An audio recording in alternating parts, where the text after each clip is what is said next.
রাজশাহীর তানোর উপজেলার যে ঘটনাটা, শিশু সার্জিস গতকালকে আপনারা জানেন যে সে একটা কূপের মধ্যে, মানে যে কলের যে পাইপ পোতানো হয় বা মেশিনের যে পাইপ পোতানো হয়, তো এই পাইপের যে গর্ত আছে সেই গর্তের মধ্যে কোনো পড়ে যায়।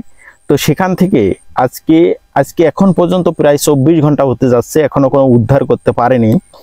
তো ফায়ার সার্ভিস আপনারা জানেন যে ফায়ার সার্ভিস ব্যাপক পরিমাণ চেষ্টা করতেছে এবং এলাকাবাসী সকলেই আল্লাহর কাছে অনেক দোয়া প্রার্থনা করতেছে জানে শিশুটা অক্ষত অবস্থায়, মানে সুস্থ অবস্থায় উদ্ধার করতে পারে।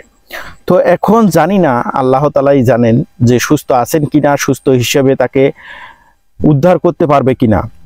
তো এই নিউজটা যতবার আমাদের চোখের সামনে আসতেছে ততবারই কলিজার মধ্যে একটা কাঁপুনি দিচ্ছে যে কি এক অবস্থা ভাই। আসলে বিষয়টা হচ্ছে যে এই যে সন্তানটা, যার সন্তান এত বড় একটা দুর্ঘটনার মধ্যে পড়ছে, সেই মাই জানে যে কতটা তার কষ্ট হচ্ছে।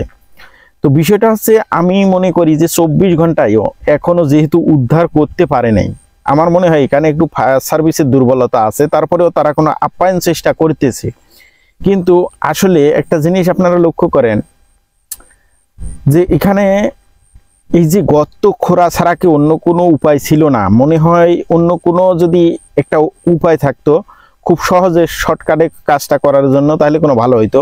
তো যাই হোক, তারা আপ্যায়ন চেষ্টা করতেছে। সকলে দোয়া করবেন, সকলের কাছে দোয়া চাইছে। তো সকলে দোয়া করবেন, দেশবাসীর কাছে দোয়া চাইছে।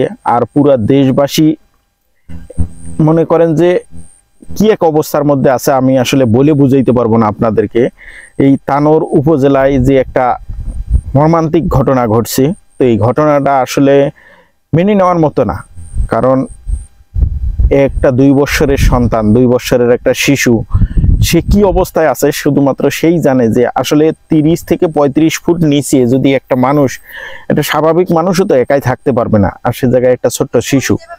তো জানি না কি অবস্থায় আছে। আল্লাহ তাআলা যেন তাকে সুস্থ রাখেন এবং তাকে যেন ভালো রাখেন, তাকে যেন সুস্থভাবে উদ্ধার করা যায়। তো যেহেতু আমরা দেখছি যে ওই রানা ফ্যাশন ধসের পরে 19 দিন পর্যন্ত যেহেতু জীবিত ছিল মানুষ, তো সেই ক্ষেত্রে এখানে 24 ঘন্টা যেহেতু হয়তো বা আর 2-1 ঘন্টার ভিতরে আল্লাহ দিলে উদ্ধার হইতে পারে।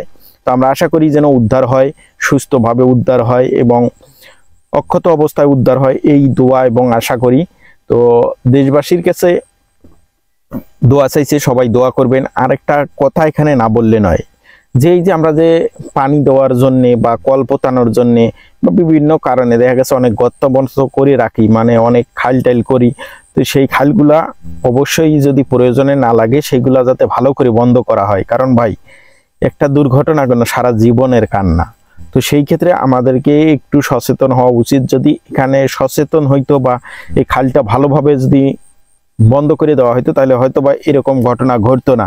কিন্তু একটা বিষয় কি, হয়তো বন্ধ করছিল, ওখানে বলছেও যে খালটা বন্ধ করছিল, কিন্তু বন্ধ করার পরেও খালটা তেমন ভাবে নাকি বন্ধ করা হয়নি। তো বন্ধ করা না হওয়ার কারণে বৃষ্টির পানিতে আবার ওই খালটা নতুন করে একটু হয়েছে। তো সেখান থেকে আর কি এই ঘটনাটা ঘটছে। তো ভালো থাকবেন, সবাই দোয়া করবেন যেন সার্জিস সুস্থভাবে উদ্ধার হয়, এই দোয়া করি।